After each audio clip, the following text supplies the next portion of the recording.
Channel educational video पर। तो आज हम पढ़ने जा रहे हैं भारतीय चित्रकला के इतिहास में चैप्टर 5 का सेकंड पार्ट, अजंता में उपलब्ध भित्ति चित्र। अजंता की गुफाओं में आरंभिक चित्रकारी के उदाहरण 9वीं तथा 10वीं गुफा में प्राप्त होते हैं। वहीं अजंता की समस्त गुफाओं में सर्वाधिक चित्र 17वीं गुफा में सुरक्षित हैं। गुफाओं में सिर्फ 9, 10, 16, 17, 1 व 2 में ही वर्तमान में चित्रों के अवशेष पाए जाते हैं, जिनका विवरण निम्न है। आगे पढ़ते हैं। गुफा संख्या 9। यह एक चैत्य गुफा है जो बौद्ध भिक्षुओं के उपासना स्थल के रूप में निर्मित की गई थी। इसकी परिदक्षिणा विधि की छत सपाट है, जबकि तत्कालीन स्थापत्य में गज पृष्ठाकार छत प्रयुक्त होती थी। चैत्य मंडल 45 डिग्री गहरा, 22 डिग्री 99 मिनट चौड़ा तथा 23 डिग्री 2 मिनट ऊंचा है। इस गुफा का निर्माण चतुर्थ शती ईसा पूर्व में हुआ था, किंतु गुफा में चित्रों की रचना 200 ईसा पूर्व से 300 ई के मध्य हुआ माना जाता है। इसमें हीनयान और महायान दोनों बुद्ध संप्रदायों से संबंधित चित्र पाए जाते हैं। यह चित्र आंध्र सातवाहन कालीन कला के श्रेष्ठ उदाहरण हैं। इस गुफा में बने कुछ चित्र गुप्त काल के भी हैं। इस गुफा में एक ठोस हर्मिक वाला 3 छतरियों के शीर्ष वाला पाषाण स्तूप बना है। गुफा की बनावट घोड़े की नाल के समान गोलाई लिए हुए खोदी गई है। इसमें 23 खंबे हैं। इस गुफा में ग्रिफिथ्स महोदय ने एक दीवार से पलस्तर का एक बड़ा खंड या पपड़ा छुड़ाकर उसके नीचे एक चित्र खोजा, जो चट्टान पर पोर्सलीन के समान चमकदार पलस्तर चढ़ाकर उसके ऊपर से बनाया गया था। यह चित्र एक बैठी हुई स्त्री का है और इस गुफा का सबसे प्राचीन चित्र माना जाता है। स्तूप पूजा 9वीं गुफा का सबसे प्रसिद्ध चित्र स्तूप पूजा का है। इस चित्र में 16 व्यक्तियों का एक दल स्तूप की ओर जाते हुए दर्शाया गया है। इसमें बनी आकृति के सिर पर भारी भारी मुड़ासे से और आगे की ओर माथे पर निकला हुआ लट्टूनुमा बड़ा मोती है। पुरुषों के भारी भारी आभूषण और वस्त्र उस समय की आंध्र प्रदेश की मूर्तियों की याद दिलाते हैं। इन आकृतियों में लटकते हुए कमरबंद तथा निकले हुए पेट दर्शनीय हैं। चित्रों में कुल 4 रंगों काले, पीले, हरे, लाल रंग या हिरोंजी का प्रयोग किया गया है। इन आकृतियों के चेहरे तथा मुद्राएं प्राय एक से हैं। अंतर बता पाना कठिन है। आंखें भावशून्य और हस्त मुद्राएं स्थिर हैं। नागराजा 9वीं गुफा के भीतरी भाग पर बाईं ओर खिड़की के ऊपर पर्वत कंदरा पर एक वृक्ष की छांव में 2 नाग पुरुष बैठे हुए चित्रित हैं। नागराजा को प्रजा के लोगों की बातें सुनते हुए दर्शाया गया है। पशुओं को खदेड़ते चारवाहे 9वीं गुफा की एक अन्य भित्ति पर पशुओं को खदेड़ते हुए चारवाहे अंकित किए गए हैं। पशुओं की भगदड़ तथा उनकी विभिन्न अवस्थाएं में भागने की मुद्रा बहुत ही सुंदर ढंग से चित्रित है। 9वीं गुफा के स्तंभ पर बौद्ध की छवियां अंकित हैं। बौद्ध की बनी इन आकृतियों पर गांधार शैली का स्पष्ट प्रभाव है। अब हम पढ़ते हैं गुफा 10। गुफा 10 के बारे में। गुफा संख्या 9 की भांति यह भी चैत्य गुफा 305 × 12.2 मीटर है तथा अजंता गुफा समूह में सबसे प्राचीन मानी जाती है। इसमें 39 खंबे हैं। 1890 ई में ब्रिटिश आर्मी के सेना नायक जॉन स्मिथ को सर्वप्रथम इसी गुफा का द्वार दिखाई दिया था, क्योंकि इसका द्वार सबसे ऊंचा है। इस गुफा का परिचय प्राप्त करने के बाद जॉन स्मिथ ने इसके 13वें स्तंभ के सम्मुख भाग पर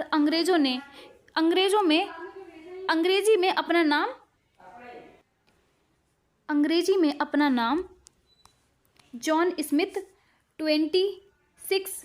26 क्वेलरी तथा तिथि 28 अप्रैल 1819 ई उत्कीर्ण करवा दिया था, जो आज भी दृश्यमान है।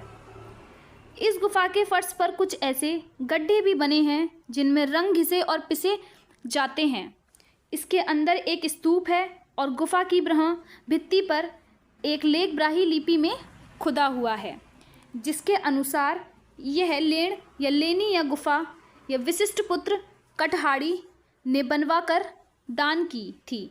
लिपि विज्ञान के आधार पर यह सिद्ध होता है कि इस चैत्य गृह का आंध्र सातवाहन काल में प्राय 200 ईसा पूर्व में बनवाया गया था।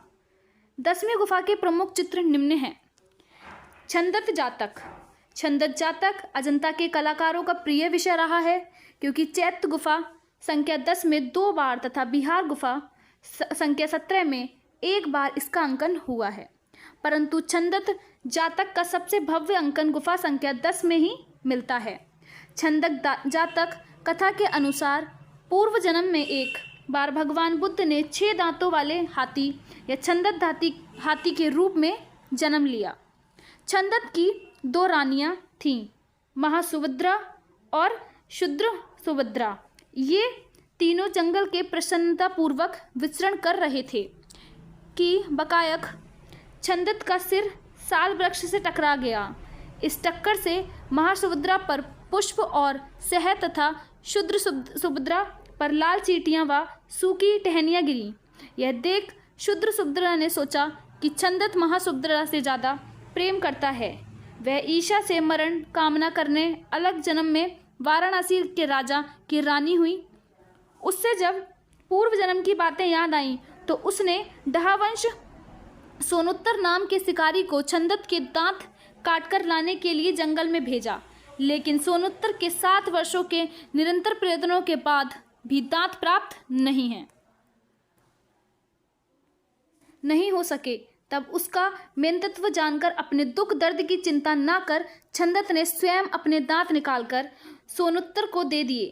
जब दांत लेकर सोनुत्तर रानी के समक्ष उपस्थित हुआ तो पूर्व जन्म के प्रति छंदत के प्रति रानी का मोह उमड़ आया और वह दुख से व्याकुल हो उठी। अत्यंत विलाप करते हुए उसने अपने प्राण त्याग दिए। फिर श्याम जातक। श्याम जातक का कथानक श्रवण कुमार वाली कहानी से मिलता है, जिसमें अंधे माता पिता की सेवा करने वाले काले रंग के युवक श्याम को बनारस के राजा द्वारा तीर मारने की कथा का अंकन है।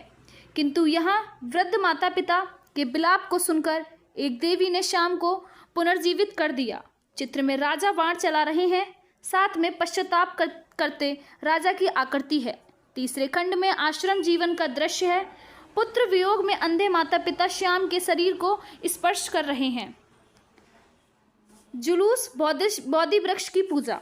बाईं भित्ति पर बोधि वृक्ष व स्तूप की उपासना हेतु जाते राजा तथा उनके दल बना है। 1.15 इंटू 0.42 मीटर माप के पैनल में बने इस चित्र में राजा को 8 स्त्रियां के बीच में चित्रित किया गया है। चित्र में 2 स्त्रियों ने अस्थि मुंजसा उठा रखी है। एक स्त्री पवित्र जल का कलश उठाए हुए है। ये चित्र 29 जो कि अजंता से प्राप्त गुफा संख्या 10 जुलूस बोधि वृक्ष पूजा के दृश्य का अंकन। 10वीं गुफा के स्तंभ पर 9वीं गुफा के स्तंभ की तरह बाद वाले काल की बुद्ध की खड़ी मुद्रा में आकृति चित्रित की गई है। उनके कपड़ों तथा सिर के पीछे प्रकाश पुंज या प्रभामंडल दर्शाए गए हैं, जिसमें गांधार शैली का प्रभाव है।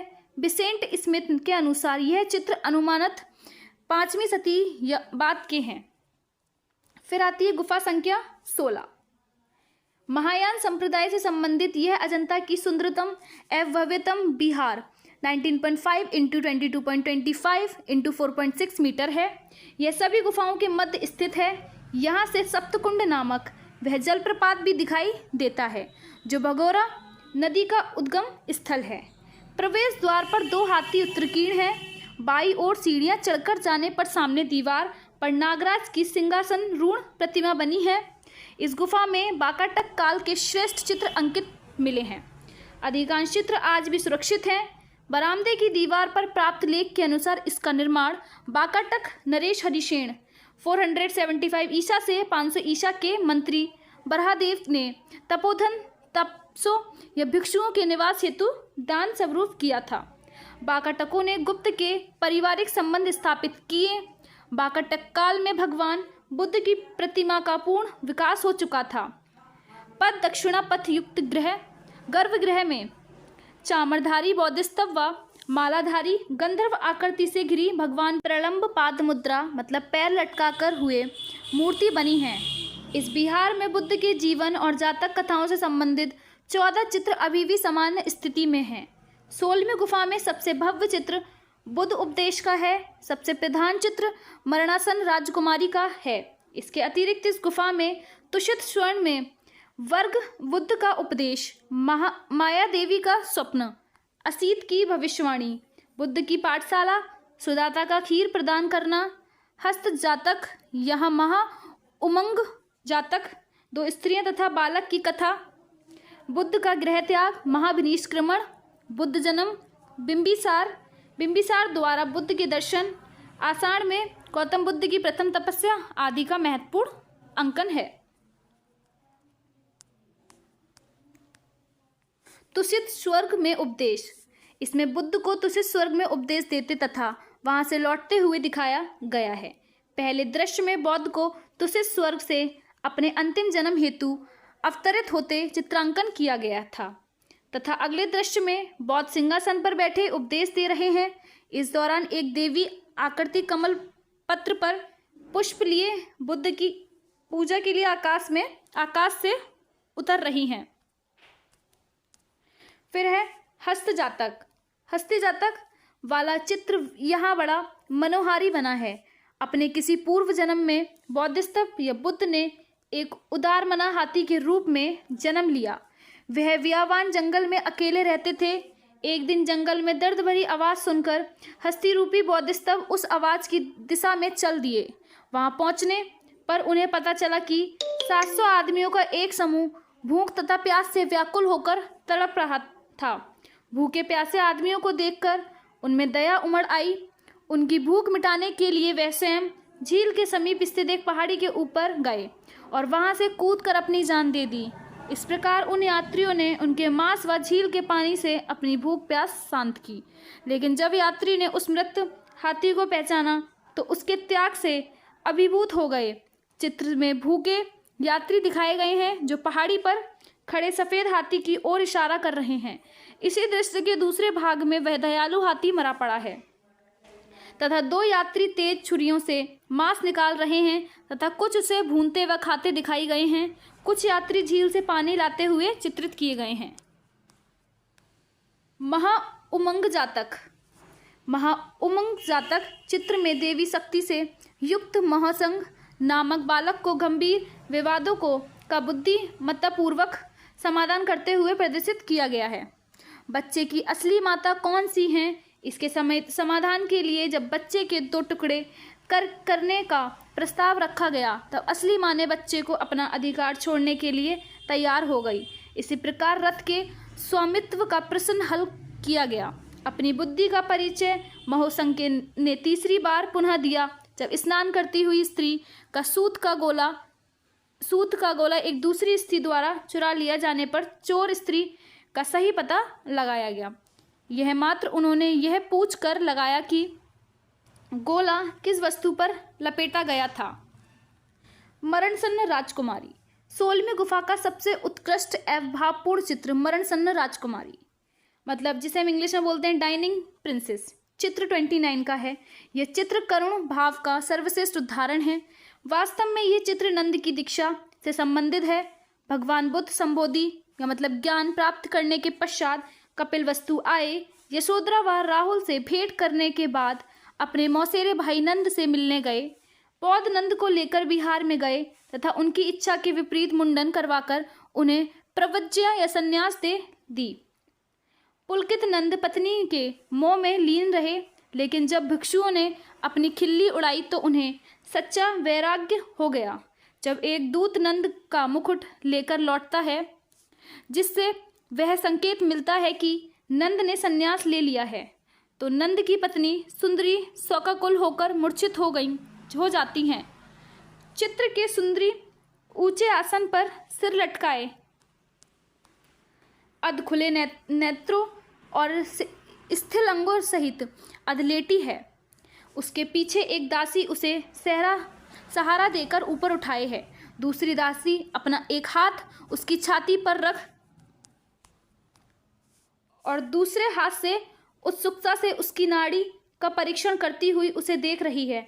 उसकी मुख मुद्रा गंभीर एवं चेहरे पर मृत्यु के आतंक का एक विषाद भय छाया हुआ प्रदर्शित है। एक अन्य दासी पंखा झल रही है। नीचे भूमि पर अन्य स्वजन बैठे हैं और राजकुमारी के जीवन की आशा त्याग रुदन आरंभ कर दिए हैं। चित्र ने इस हृदय द्रावक घटना में अन्य चरित्र भी भागीदारी बनते हैं। यहाँ तक कि मोर, पीले पुष्प और मूक स्तंभ भी सुंदरी के दुख में दुखी दिखाई देते हैं। श्री फर्ग्यूसन तथा जॉन ग्रिफिथ्स ने इस चित्र की भूरी भूरी प्रशंसा की है। इसकी प्रशंसा में ग्रिफिथ्स ने तो कहा कि फ्लोरेंस का चित्रकार इससे अच्छा रेखांकन कर सकता है और वेनिस का कलाकार इससे अच्छे रंग भर सकता है, किंतु दोनों में से कोई भी भावी व्यंजना इतनी सुंदर नहीं कर सकता। ये रहा चित्र 30, जो अजंता गुफा संख्या 16 से मरणसन्न राजकुमारी। अजातशत्रु व बुद्ध की भेंट। इसी गुफा में अजातशत्रु व बुद्ध की भेंट का भव्य दृश्य अंकित है। अजातशत्रु अपने पिता का वध करने पर बड़ा पीड़ित व अशांत था। पश्चाताप करने के लिए उसके हृदय में किसी महापुरुष का उपदेश सुनने की इच्छा हुई। राजवैद्य जीवक ने उसे अपने आम्रवन में ठहरे भगवान बुद्ध के दर्शनों के लिए प्रेरित किया। बिना विलंब वह अपनी रानियों के साथ आम्रवन में पहुंचा। वहां उसने भगवान बुद्ध से कई प्रश्न किए व सुनिश्चित उत्तर प्राप्त कर उसने अपना अपराध स्वीकार कर लिया था तथा उनके शरण में चला गया था। चित्र में अजातशत्रु को जुलूस के साथ दिखाया गया है। जुलूस में सुसज्जित हाथी, सिपाही, बांसुरी व तुरही वादक दिखाए गए हैं। बुद्ध के जीवन से संबंधित चित्र। इस गुफा की दाहिनी दीवार पर बुद्ध जीवन से संबंधित विभिन्न दृश्य अंकित किए गए हैं। एक दृश्य में माया देवी के स्वप्न का अंकन है। माया देवी के स्वप्न के दृश्य के ऊपर बौद्ध जन्म का दृश्य चित्रित है। इसमें बौद्ध के जन्म लेते ही 7 पग चलने वाली कथा को 7 कमल के फूलों के प्रतीक के रूप में अंकित किया गया है। इस गुफा की दाईं भित्ति पर ही उन 4 दृश्यों को अंकित किया गया है जिन्हें देखकर भगवान बुद्ध को वैराग पैदा हुआ था। यह चित्र पहला है बुद्ध, दूसरा है व्याधिग्रस्त मनुष्य, तीसरा है मृतक, चौथा है सन्यासी। यही सुजाता की खीर ग्रहण करते बुद्ध का सुंदरता से अंकन हुआ है। बुद्ध की पाठशाला के दृश्य, राजगृह की गलियों में भिक्षा पात्र लिए बुद्ध, आषाढ़ में बुद्ध की प्रथम तपस्या आदि अन्य चित्र भी हैं। फिर आती है गुफा संख्या 17। यह गुफा भी पूर्वोक्त गुफा के समान एक बिहार गुफा है। प्रांगण में स्थित ब्राह्मी अभिलेख अनुसार इसका निर्माण वाकाटक नरेश हरिसेन 475 से 500 ईसा पूर्व के एक मांडलिक ने करवाया था। इस प्रकार इस सहलगृह का काल भी गुफा संख्या 16 के सदृश है। अजंता की समस्त गुफाओं में 17वीं गुफा में ही सर्वाधिक संख्या में चित्र सुरक्षित मिलते हैं। इस गुफा को चित्रशाला या हॉल ऑफ कलर्स के नाम से जाना जाता है। चित्रों के महत्व को देखते हुए प्रसिद्ध कलाविद डॉक्टर श्याम बिहारी अग्रवाल ने इसे बौद्ध कला का सिस्टरसाइन टेम्पल कहकर संबोधित किया है। अजंता की समस्त गुफाओं में यहाँ जातक कथाओं का अंकन संख्या के हिसाब से सर्वाधिक हुआ है। इन गुफाओं में बौद्ध के जीवन से संबंधित चित्र जातक कथाओं के चित्रों की तुलना में कम ही मिलते हैं। 4 मिलते हैं। द्वार चौखट अत्यधिक उत्कीर्ण तथा चित्रित है। सभा मंडप के द्वार पर सप्त मानुषी बुद्ध एवं मैत्रेय बुद्ध का चित्रण हुआ है। डॉक्टर वर्गीस ने इस गुफा में लगभग 31 चित्र का वर्णन दिया था, परंतु अब अधिकतर चित्र खराब हो गए हैं और थोड़े ही प्राप्त होते हैं। इस गुफा से प्राप्त प्रमुख चित्रों में छंदत जातक, महाकपि जातक, राहुल स्मरण, हसित जातक, हंस जातक, वेशांता जातक, ये विश्वंतर जातक, महासूत्र सोम जातक या मत्स्य जातक, श्याम जातक या मातृपोषण जातक, महिष जातक, सिंहल अवदान या शिवी जातक या निग्रोध मृग जातक, नलगिरी प्रकरण, 8 पापों से बचने के लिए बुद्ध का आदेश, जीवन कूप, मैत्रेय, श्रावस्ती का चमत्कार, रूप जातक बुद्ध का संग को उपदेश, उड़ती हुई अप्सरा, इंद्र अपने दिव्य संगीतकों और किन्नर युगल के साथ, दर्पण देखती सुंदरी, राजकुमारी का श्रृंगार, यक्ष यक्षिणी, पलास के वृक्ष पर चढ़ती हुई चींटियां आदि हैं। छंदक जातक गुफा संख्या 17 के मुख्य द्वार से मंडप में प्रवेश करते ही बाईं ओर की दीवार पर छंदक जातक का चित्रण किया गया है। इस जातक कथा का अंकन सातवाहन कालीन गुफा मंदिर संख्या 10 में हुआ है और उसी को यहाँ दोहराया गया है। इस कथा चित्र को देखकर स्पष्ट आभास होता है कि कलाकारों को वैसी सफलता यहाँ नहीं मिली है जैसी कि गुफा संख्या 10 में दिखाई पड़ती है। महाकपि जातक वाले चित्र में बंदरों की उछल कूद का सुंदर चित्रण हुआ है। गंगा के किनारे आम्र वृक्ष पर बहुत से बंदर रहते थे। बौद्धस्तव रूपी बंदर या बानर राज के मना करने पर भी एक बंदर साथी ने आम्र नदी में गिरा दिया। वह आम्र मछुए के माध्यम से बनारस के राजा को प्राप्त हुआ। आम्र के सुगंधित स्वाद से राजा का मन बड़ा प्रसन्न हुआ। राजा दलवल के साथ आम्र प्राप्त करने के लिए उस आम्र वृक्ष के पास आ पहुंचा। बौद्धस्तव बंदर ने सबकी जान बचाने का एक उपाय ढूंढा। वे वृक्ष की अंतिम टहनी पकड़कर दूसरे वृक्ष की ओर लपके तथा साथी बंदरों में अपनी पीठ द्वारा बने पुल से उतर जाने के लिए कहा। इन बंदरों में पूर्व जन्म का चचेरा भाई देवदत्त भी था। उसकी बौद्धस्तव से कभी नहीं पटती थी। अंत वह उचित अवसर समझकर बौद्धस्तव की पीठ पर कूद पड़ा। इससे महाकपि बौद्धस्तव को गहरी चोट आई। राजा ने दया से भशीभूत होकर उनका उपचार किया। बौद्धस्तव राजा को धर्मोपदेश देकर मोक्ष प्राप्त हो गया। यशोधरा द्वारा राहुल समर्पण। यशोधरा से भगवान बुद्ध का भिक्षा मांगने वाला चित्र। यशोधरा द्वारा राहुल स्मरण चित्र 31 नाम से प्रसिद्ध है। कुछ विद्वान ने इसे बुद्ध भिक्षा के रूप में तो कुछ माता व पुत्र और कुछ कपिल वस्तु के भगवान बुद्ध के नाम से संबोधित करते हैं। इस चित्र की विषय वस्तु बहुत ही गंभीर है।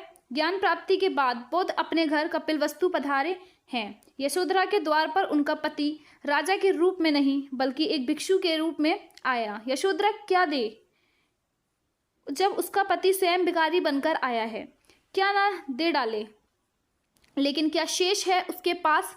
उसके अपने मुकुटमणि पति सिद्धार्थ या भगवान बुद्ध के खो जाने के बाद सोना चांदी मणिमणिक हीरा मोती तो उस परमेश्वर के लिए मिट्टी के समान भी मूल्यवान नहीं। पर हाँ, कुछ उसके पास उसका एकमात्र पुत्र राहुल, उसे ही वह सर्वत्र की तरह बुद्ध को समर्पित कर देती है।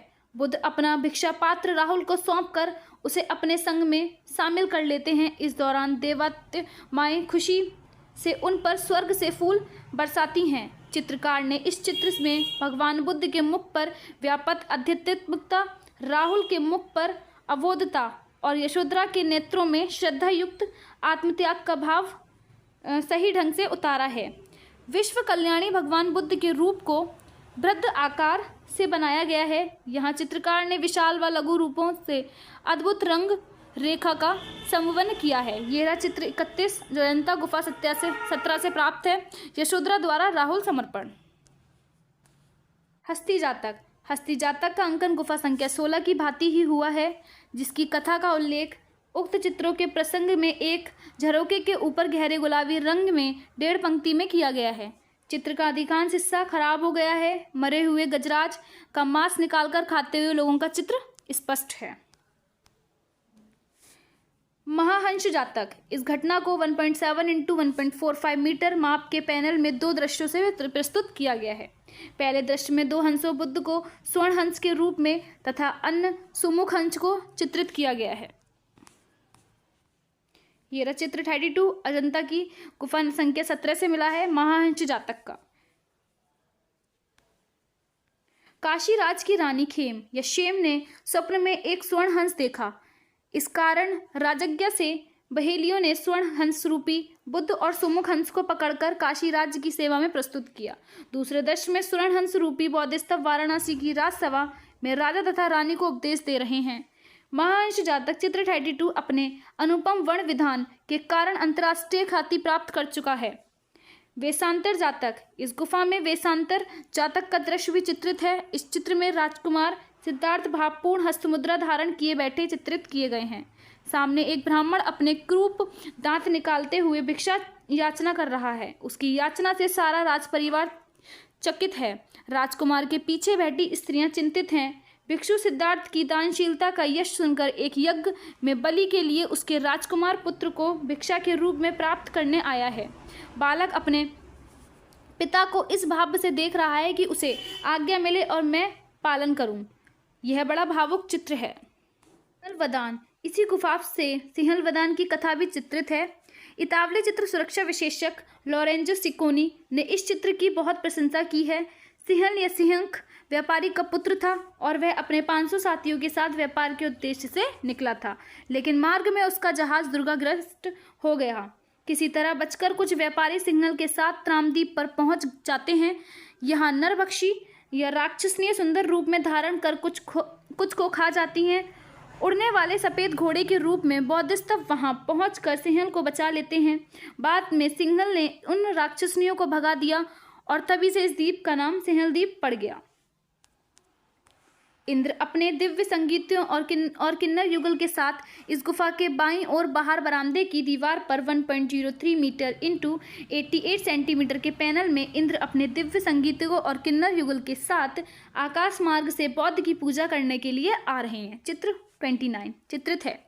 इसमें किन्नरों को पक्षी और मानव के संयुक्त रूप में दर्शाया गया है। इस चित्र में के संयोजन के मध्य में इंद्र को दर्शाया गया है।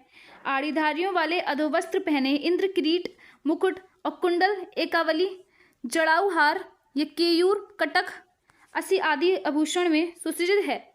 इन चित्रों को 5वीं सदी का अंकित माना जाता है। चित्र 33 जो अजंता से प्राप्त गुफा संख्या 17 इंद्र अपने दिव्य संगीतकों और किन्नर युगल के साथ। उड़ती हुई अप्सरा। गुफा के मुख्य द्वार के दाईं ओर 34 × 25 सेंटीमीटर माप के पैनल में अन्य देवी प्राणियों के साथ अप्सरा चित्र 34 का सुंदर चित्र है। वह बुद्ध की पूजा करने आकाश मार्ग से जा रही हैं।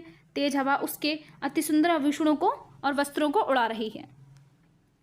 उसके सिर पर उष्टी पट्टी संवत बटिक कला द्वारा तैयार कपड़े की हल्की पगड़ी या टोप बंधा है, जिस पर सिरोभूषण लगी है। कानों में बड़े आकार की बाली, गले में कंठहार तथा जड़ाऊ अलंकार मुक्ताहार, वहां में बाजूबंद तथा कलाई में कंगन आदि आभूषण से सुजित हैं।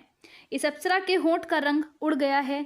इस चित्र के अंकन में चित्रकारी की महान प्रतिमा और उसकी अपूर्व कौशल का परिचय मिलता है। इसकी गणना अजंता के सर्वोत्तम चित्रों में की जाती है। ये रहा चित्र 34 जो अजंता से प्राप्त है। गुफा संख्या 17 उड़ती हुई अप्सरा। फिर आती है गुफा संख्या 1। महायान संप्रदाय से संबंधित यह बिहार 35.7 × 27.6 मीटर अजंता समूह के सर्वश्रेष्ठ विहारों में से एक है तथा शैल स्थापत्य का एक अत्यंत उत्कृष्ट उदाहरण है। इस बिहार में बरामदा या मुख्य मंडप, सभा मंडप, गर्भगृह तथा 14 कोठरियां हैं। ज्यामितीय पुष्प प्राणी जगत के रचनाओं से चित्रित छत अलंकृत शामियाना होने का आभास कराती है। इनमें कुछ काम तो आरंभ में बाकाटक साम्राज्य के अंतिम वर्षों में और कुछ काम चालुक्य राजाओं के समय हुआ है।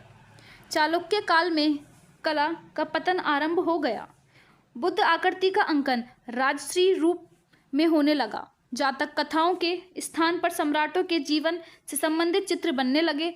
गुफा के गर्भगृह में 3.95 × 2.75 मीटर आकार में बनी भगवान बुद्ध की व्याख्या मुद्रा दर्शाती प्रतिमा में पादप पीढ़ पर उत्तरकीर्त 5 शिष्य और 2 तरफ से हिरणों से घिरा चक्र प्रतीकात्मक रूप से भगवान बुद्ध के प्रथम उपदेश के स्थान सारनाथ को दर्शाता है। बौद्ध की यह प्रतिमा विश्व की सर्वश्रेष्ठ बुद्ध प्रतिमा में से एक है। पहली गुफा के 3 चित्र अत्यंत उच्च कोटि के हैं। एक बौद्ध स्तंभ पद्मपाणि का, दूसरा बौद्ध स्तंभ ब्रजपाणि और तीसरा मारविजय का, जिनकी तुलना संसार के विख्यात भित्ति चित्र से की जाती है। इनके अतिरिक्त इस गुफा के अन्य चित्रों में काली राजकुमारी, नागराज, शंखपाल या महाजनक जातक, चैंपे जातक, श्रावस्ती का चमत्कार, चालुक्य राजा पुलकेशिन तित्य के दरबार में ईरानी राजदूत, सिवी जातक या बैलों की लड़ाई, चींटियों के पहाड़ पर सांप की तपस्या, या ब्लॉक प्रिंट जैकेट पहने युवक, रानी शिवाली, 3 महल दासियां, महल का दृश्य, प्रवचन सुनते हुए राजा महाजनक, किन्नर, झोपड़ी का दृश्य, नंद के लिए चढ़ावा लाती महिलाएं और छतों में कमल व हंसों के अलंकृत व प्रेमी युगल आदि की भी काफ़ी प्रसिद्ध हैं। बौद्ध स्तंभ पद्मपाणि, अजंता का सबसे अधिक विख्यात या भव्य, अद्भुत, मनमोहक, प्रभावशाली, सबसे सुंदर और सर्वश्रेष्ठ चित्र बौद्ध स्तंभ परमपाणिनि। बौद्ध स्तंभ परमपाणिनि चित्र 29 इस गुफा के बाईं भित्ति के बीचों बीच बना है। यहाँ पूरे चित्र के मुख्य पात्र के रूप में बौद्ध स्तंभ पद्मपाणिनि स्वयं दृष्टिगोचर हो रहे हैं। असीम दया तथा करुणा के भाव ने इन चित्रों को विश्व प्रसिद्ध बना दिया गया है। पद्मपाणिनि बुद्ध के चित्रों में भगवान बुद्ध की आकृति 4 feet 3 inch into 2 feet 11 inch के विस्तार में बनाई गई है। उनका मस्तक मेघाच्छादित पर्वतों के मध्य नजर आ रहा है। प्रसिद्ध कलामर्ग स्वयं राय कृष्णदास जी ने इस चित्र के विषय में लिखा है कि उनकी भामंग आंखें जैसे किसी ऊंचाई से देखने के कारण नीचे की ओर झुकी हैं, मानो सारे संसार की व्यथा को देख उसे दूर करने का वह उपाय सोच रही हों। उनका आकार इतर आकृति से बड़ा है, जिससे उसकी विशिष्टता का ज्ञान होता है। उनके सुवर्ण कांति दाएं हाथ में नील पद्म या नील कमल है। केवल एक ही अटूट रेखा के द्वारा दोनों बाहें बना दी गई हैं। आकृति को त्रिभंग मुद्रा में बनाया गया है। पद्मपाणिनि रत्न जड़ित मुकुट या कुंडल या शिष्ट मुक्त यगोपतित ये केयूर या कटक आदि आभूषण से सुसज्जित है तथा घुटनों के ऊपर तक धारीधर अर्धवस्त्र पहने हुए हैं। पद्मपाणिनि के इस चित्र पर गुप्तकालीन विष्णु को व्यक्तित्व की छाप है। पद्मपाणिनि भारतीय आर्य जाति के तथा गोरे रंग के हैं।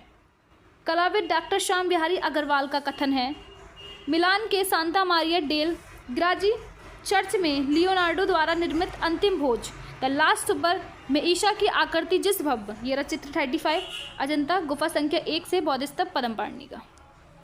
ईशा की आकृति जिस भव्यता और महान त्याग के साथ विश्व कल्याण की भावना प्रकट करती है, ठीक वही प्रभाव अजंता की विश्व प्रसिद्ध पद्मपाणिनि के चित्र में दिखाई देता है।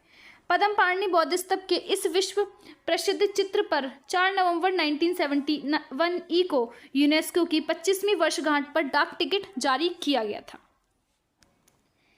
काली राजकुमारी पद्मपाणिनि के बाईं ओर एक सुंदर स्त्री का अंकन है, जिसे पाश्चात्य लेखकों ने काली राजकुमारी के नाम से संबोधित किया है। कुछ विद्वानों का मत है कि यह बौद्ध स्तंभ की पत्नी का चित्र है, परंतु स्वयं राय कृष्णदास का मत है कि वस्तुतः सिंदूर से चित्रित होने के कारण आकृति के रंग काले पड़ गए हैं। याजदानी ने इसे संसार की सुप्रसिद्ध कृति में से एक माना है। बौद्ध स्तंभ व्रजपाणि बौद्ध स्तंभ को यह षष्ठीपुआ के सहारक के रूप में चित्रित किया गया है। संसारिक वासनाओं को नष्ट करने वाले बौद्ध स्तंभ व्रजपाणि चित्र 36 के मुखमंडल पर शांति का भाव उनकी आंतरिक दिव्यता का प्रतीक है। बौद्ध स्तंभ विभिन्न प्रकार के रत्न जड़ित 3 शिखरों वाले सुंदर किरीट या मुकुट धारण किए हुए हैं। उन पर मुक्ताहार या मोतियों की माला शोभायमान है। चौड़े बक्ष पर मध्यमणि वाली या शिष्ट तथा बाहों पर बाजूबंद कानों में कुंडल आदि विविध आभूषणों से उनकी संपूर्ण ध्येयष्ट सुसज्जित है, जिससे चित्र की भव्यता द्विगुणित हो गई है। दाईं ओर संभ्रांत नागरिक उन्हें फल फूल भेंट करते हुए दिखाई गए हैं। बौद्ध स्तंभ के अंकन में महापुरुष लक्षणों को आरोपित किया गया है। कुल मिलाकर चित्रकार ने एक सुंदर एवं आश्चर्यजनक रचना की है। ये रहा चित्र 36 जो कि अजंता की गुफा संख्या 1 से प्राप्त है, बौद्ध स्तंभ व्रजपाणि का। फिर मारविजय, इस गुफा का दूसरा संसार प्रसिद्ध चित्र 6.63 इंटू 1.40 मीटर माप के पैनल में बना मारविजय या टेम्पटेशंस ऑफ मारा चित्र 37 का है। कहा जाता है कि जब भगवान बुद्ध को ज्ञान प्राप्त होने वाला था, तब अनेक प्रकार के संकट अथवा प्रलोभन उनकी परीक्षा के रूप में आए। इन सभी को मार कामदेव शैतान की सेना कहा जाता है। इन्होंने भगवान बुद्ध को अनेक प्रकार से विचलित करना चाहा। उन्होंने डराया, धमकाया व आकर्षित किया, किंतु गौतम बुद्ध पर कोई प्रभाव नहीं पड़ा, जिससे कमल का पता चला, जिससे कमल का पता जल में रहने पर भी गीला नहीं होता, उसी प्रकार इन सबके मध्य निर्विकार भाव से भगवान बुद्ध ब्रजासन मुद्रा में बैठे हैं। पृष्ठभूमि में बोधि वृक्ष को चित्रित किया गया है, जिसके नीचे बैठकर उन्हें ज्ञान प्राप्त हुआ है। यहाँ एक लाल बौना ध्यान मग्न बैठे बौद्ध को आंखें फाड़कर देखते हुए डराने का प्रयास कर रहा है। यह चित्र 37 अजंता गुफा फर्स्ट से प्राप्त हुआ है। मारविजय। एक भयानक आकृति उन पर तलवार चला रही है। उनका दाहिनी हाथ भूमि स्पर्श मुद्रा में है, अर्थात वे भूमि पृथ्वी माता को अपना साक्षी बना रहे हैं। मारविजय के चित्रों में गौतम बुद्ध का तपस्वी रूप चित्रित किया गया है। अजंता के चित्रकार ने उनका शरीर हष्टपुष्ट ही चित्रित किया है। उसने बुद्ध के भौतिक शरीर को महत्व न देकर उनके आध्यात्मिक शरीर को ही चित्रित किया गया है, जबकि गंधार के कलाकारों ने तपस्वी बौद्ध के दुर्लभ शरीर और पसलियों का अंकन किया था। शिवी जातक। इस चित्र में बोधिसत्व ने राजा शिवी के रूप में अवतार लिया और वह अपनी उदारता तथा उद्भुत दया के लिए विख्यात हुए। अग्नि तथा इंद्र महाराज शिवी की परीक्षा लेने हुए क्रमशः बाज तथा कबूतर का रूप धारण करते हैं। जख्मी एवं डरा हुआ कबूतर अपनी प्राण बचाने की प्रार्थना करता है। दयालु राजा उसे शरण देते हैं और बाज से कबूतर को बचाने के लिए उसके तोल के बराबर अपना मांस काटकर बाज को दे देते हैं। तुला के एक पलड़े एक पर कबूतर बैठा है और दूसरे पर राजा शिवी अपने शरीर के मांस के टुकड़े काटकर डाल रहे हैं और अंत में स्वयं बैठ जाते हैं। परीक्षा में सफल होने पर इंद्र तथा अग्नि उसे पूर्ण रूपेण स्वस्थ कर देती हैं। चालुक्य राजा पुलकेशिन तीर्थ के दरबार में ईरानी राजदूत। एक दृश्य में चालुक्य सम्राट पुलकेशिन तीर्थ की राजसभा में आए फारस के बादशाह खुसरो परवेज के राजदूत को चित्रित किया गया है। इस चित्र से भारत तथा फारस के मैत्रीपूर्ण संबंधों का ज्ञान होता है। चंपे जातक। एक जन्म में बोधिसत्व ने चंपे नाग की योनि में जन्म लिया। वह तप करके मनुष्य के संसार में आ गए, जहां एक सपेरे ने उन्हें पकड़ लिया। जब वाराणसी के महाराजा उग्रसेन के दरबार में सपेरा खेल दिखा रहा था, तब चेम्पे की पत्नी सुमना की प्रार्थना पर राजा ने नाग को सपेरे से मुक्त करा दिया। चेम्पे कृतज्ञ होकर राजा को अपने लोक में ले गए और उनका खूब आदर सत्कार किया तथा विलुप्त खजाना देकर विदा किया। श्रावस्ती का चमत्कार। इस चित्र में श्रावस्ती के राजा प्रसन्नजीत के समक्ष भगवान बुद्ध ने चमत्कार दिखाया था। राज्य के कुछ धर्मगुरुओं ने बौद्ध की शक्ति पर संदेह प्रकट किया था। चित्र में भगवान बुद्ध की कई आकृतियों को पद्मासन में बैठे हुए समानांतर पट्टिकाओं पर ऊपर नीचे प्रदर्शित किया गया था। इसे गुफा में कलाकारों ने एक ब्रैकेट के ऊपरी भाग पर सांडों की लड़ाई का सुंदरता से अंकन किया है। इस चित्र में अत्यधिक गति, बल और सुडौलता है। इस चित्र से ज्ञात होता है कि अजंता के कलाकारों को पशु चित्रण में महान कौशल प्राप्त था। विसेंट स्मिथ के अनुसार इस गुफा के छत्र में आलेखन 7वीं ईसा के पूर्वार्ध में बनाए गए हैं।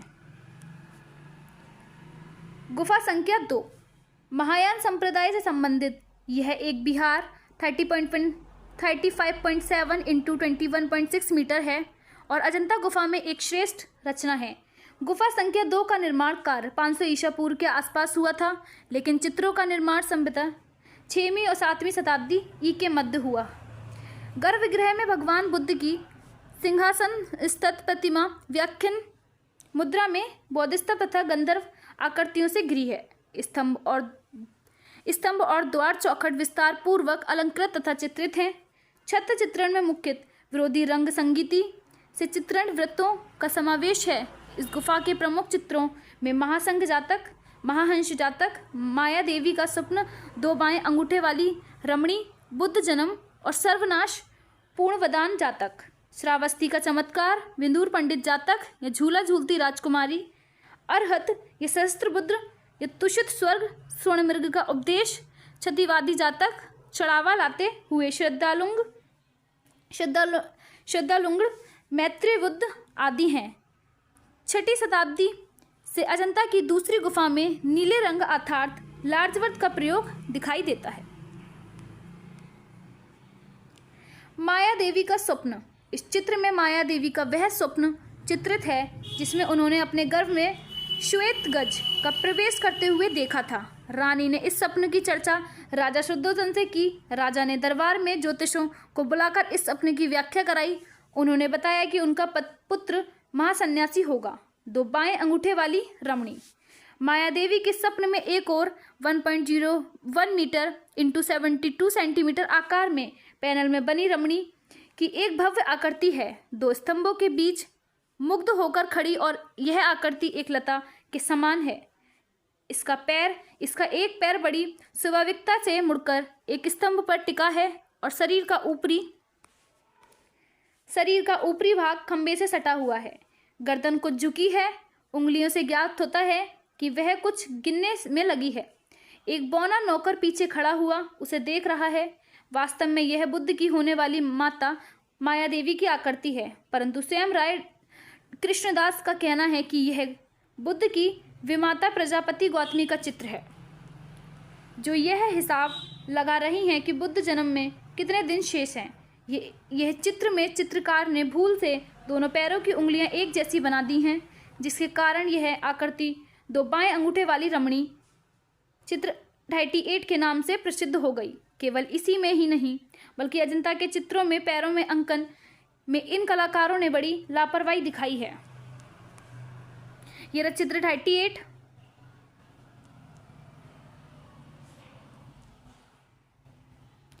ये रहा चित्र 38 अजंता गुफा संख्या 2 से प्राप्त है, 2 बाएं अंगूठे वाली रमणी। फिर है दूषित स्वर्ग। इस चित्र में भगवान बुद्ध को स्वर्ग के सिंहासन पर विराजमान भव्य रूप में अंकित किया गया है। सिंहासन के दोनों ओर सुंदर आलेखन बने हुए हैं। बोधिसत्व का हाथ धर्मचक्र परिवर्तन मुद्रा में है। उनकी उंगलियां बड़ी सुंदर हैं। उनकी दृष्टि से गंभीरता है। संपूर्ण चित्र में कहीं अजंता की पूर्ण परिपक्व शैली और कहीं पतन के लक्षण दिखाई देते हैं। सहस्त्र बुद्ध। यहाँ पर बुद्ध की विभिन्न मुद्राओं के सहस्त्रों चित्र बने हैं। इसी प्रकोष्ठ में सहस्त्र मुद्राओं के दान विषयक एक लेख भी प्राप्त होता है। बुद्ध के इस प्रकार के चित्रण की यह परंपरा मध्य एशिया तक पहुंची, जहां तुनहुआंग या चीन की सहस्त्र मुद्राओं की गुफा में इस परंपरा का पूर्ण निर्वाह दिखाई देता है। क्षतिवादी जातक। प्राणों की भिक्षा या क्षतिवादक का अर्थ है क्षमा का उपदेश देने वाला। इसे प्राणों की शिक्षा चित्र 39 से भी संबोधित किया गया है। जातक कथाओं के अनुसार एक बार बोधिसत्व ने क्षतिवादी नामक सन्यासी मुनि के रूप में जन्म लिया। एक बार उस प्रदेश के राजा ने अपनी रानियों या रानीवास की नेतिकियों एवं दास दासियों के साथ उपवन क्रीड़ा के लिए वनकुज में शिविर लगाया। शिविर के पास ही क्षतिवादी का आश्रम था। कैली क्रीड़ा के पश्चात जब राजा निंद्राभिभूत हो गया तो रानियां एवं नर्तकियां आश्रम में जाकर प्रवचन सुनने लगी। राजा जब निंद्रा से जागा तो अपने को अकेला पाकर क्रोधित हो उठा और उसने बोधिसत्व व नर्तकियों के वध की आज्ञा दे दी। चित्र में राजा के हाथ में तलवार तथा कोमलांगी युवती उसके पैरों में झुकी अपने प्राणों की भिक्षा मांग रही है। उसके शरीर की गठनशीलता दर्शनीय है। चारों ओर स्त्रियां भयभीत हैं, कोई भाग रही है और किसी ने अपना मुख वस्त्र से छिपा लिया है। चित्र 39 अजंता गुफा संख्या 2 से प्राप्त है। प्राणों की भिक्षा। क्षतिवादी जातक। विदुर पंडित जातक। झूला झूलती राजकुमारी। इस गुफा के विदुर पंडित की सवारी के दृश्य में घोड़ों तथा नंगी तलवारें लिए पैदल सैनिकों का बड़ा ही गतिपूर्ण चित्रण हुआ है।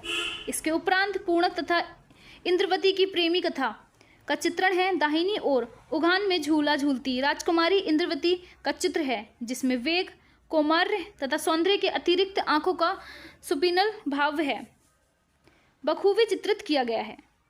रस्सी को उन्होंने बड़ी स्वाभाविकता से पकड़ रखा है। संपूर्ण चित्र में मधुरता का भाव है।